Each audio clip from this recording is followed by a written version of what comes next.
কার fattening একজন চাষির এবং একজন ভোক্তার অনেক বড় স্বপ্ন, অনেক বড় বিনিয়োগ।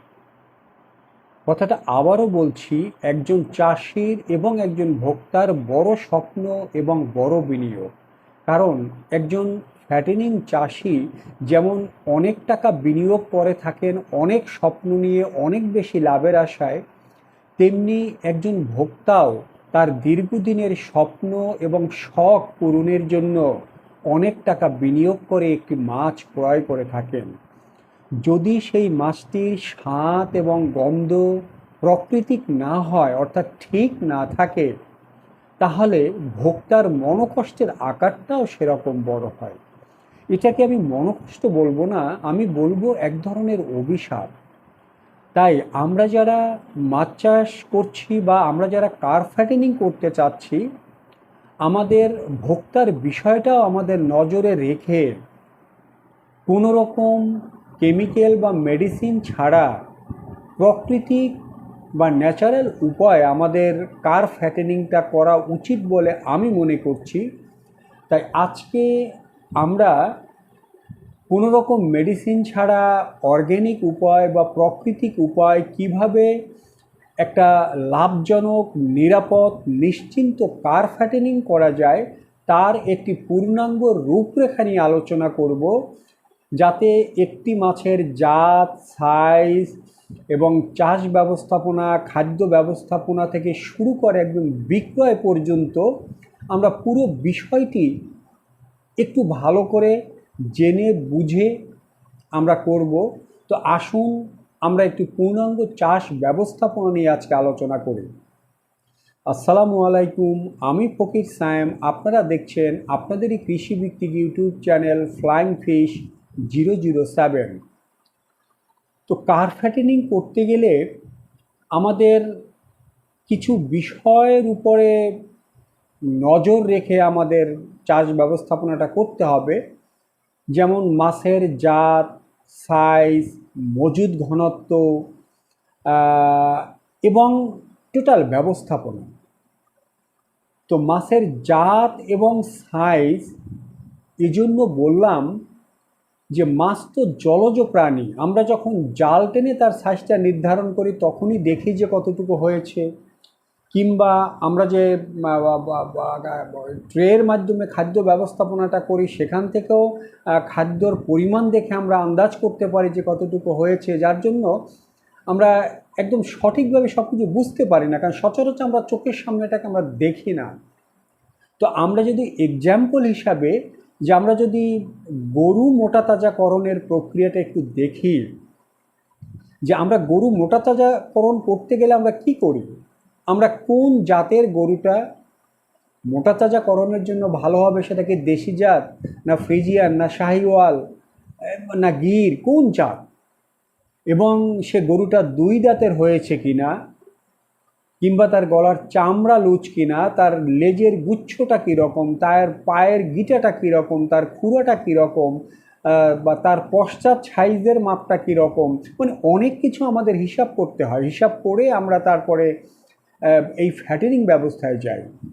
তো মাছও তো একটা প্রাণী, মাছের ক্ষেত্রেও তো আমাদের এই সব বিষয়গুলো মাথায় রেখে আমাদের ফ্যাটেনিং ব্যবস্থাটায় যাওয়া উচিত। তো এই জন্যই আমি বলছি যে মাছের জাত, এরপরে আজ মাছের সাইজ।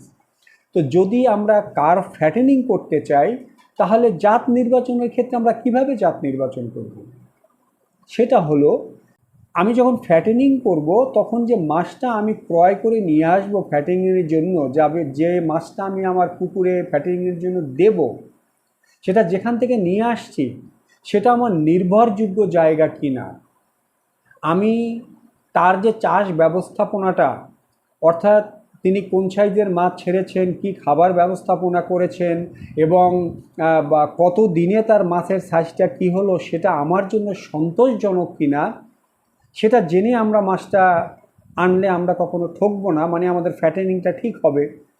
আবার যদি আমরা নিজেদের পুকুর থেকেই করতে চাই তাহলে আমরা যে মাছটা আমাদের পুকুরে রেখেছি সেটার মাথার সাইজের যে মাছটা, অর্থাৎ বড় যে সাইজের মাছটা, সেটা নিয়ে আমরা ফ্যাটেনিংটা করতে পারি। তা এভাবেই আমরা মাছের জাতটা নির্বাচন করতে পারি। এবং যে সাইজ, এই সাইজটা নির্বাচনের ক্ষেত্রে আমি যেমনটা বললাম যে গরুর ক্ষেত্রে আমরা বয়স এবং বিশেষ করে 2 দাঁত হয়েছে কিনা সেটা দেখি, যে মিনিমাম 2 দাঁত। তেমনি অনেক সময় অনেক জায়গা আমি দেখি যে ফ্যাটেনিংটা 400 গ্রাম 500 গ্রাম সাইজের মাছ দিয়েও মানুষ শুরু করে, অনেক চাষিরা শুরু করেন। আমার কাছে এটা অতটা আসলে গ্রহণযোগ্য নয়।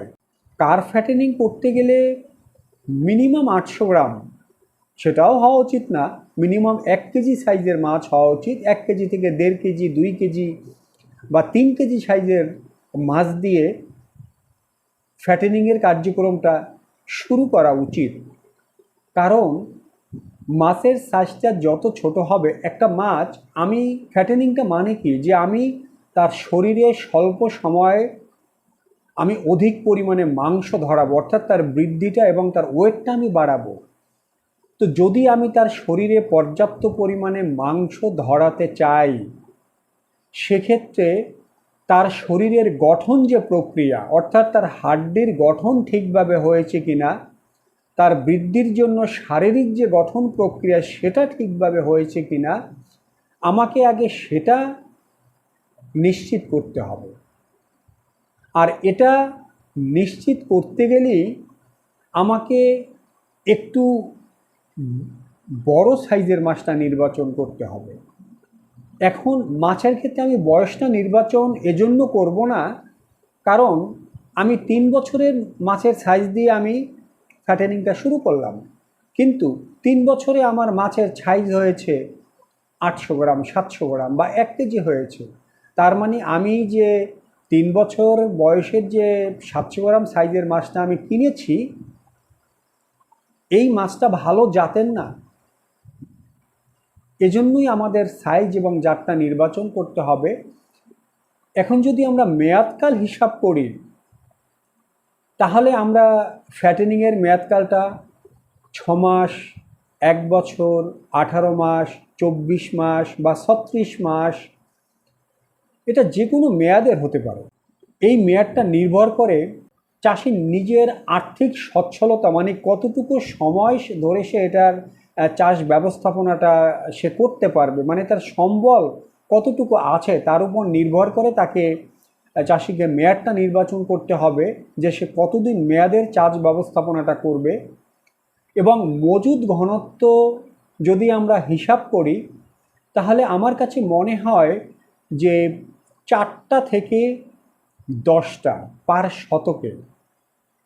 যদি মেয়াদকালটা 1 বছরের হয় তাহলে 10টা, যদি 1.5 বছরের হয় তাহলে 8টা, যদি 2 বছরের হয় তাহলে 6টা, 3 বছরের হয় তাহলে শতকে 4টা।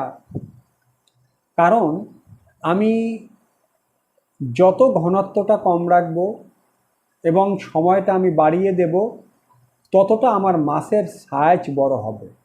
আর যত বড় সাইজের মাছ হবে, আমার দামটা, আমি বাজার মূল্যটা তত বেশি আমি পাবো। এজন্য আমাদের মজুদ ঘনত্বের দিকে যথেষ্ট পরিমাণে নজর রাখতে হবে। আর 6 মাস করলে আমরা 10টাও দিতে পারি, কারণ তখন আমরা সাধারণত 3 কেজি, 3.5 কেজি, 4 কেজি এই সাইজটা আমরা পেয়ে যাব। তবে একটা জিনিস আমাদের খেয়াল রাখতে হবে যে আমাদের উৎপাদন পার শতকে আমরা করতে পারবো 30 থেকে 35 কেজি এয়ারেটর ছাড়া। এটা হলো আমার পার শতকের উৎপাদন। এখন আমাকে সিলেক্ট করতে হবে যে আমি কোন সাইজের মাছ চাই। আমি যদি 10 কেজি সাইজ চাই তাহলে আমাকে ঘনত্বটা কমিয়ে দিতে হবে। আমি যদি 12, 14, 15 কেজির সাইজ চাই তাহলে ঘনত্বটা আমাকে আরও কম দিতে হবে, কারণ আমার শতকে উৎপাদন হলো 30 থেকে 35 কেজি এয়ারেটর ছাড়া। যদি এয়ারেটর ব্যবহার করি তাহলে 2 গুণ 3 গুণ বেশি মজুদ ঘনত্ব আমি করতে পারবো। এখন আসা যাক পুকুর প্রস্তুতিতে।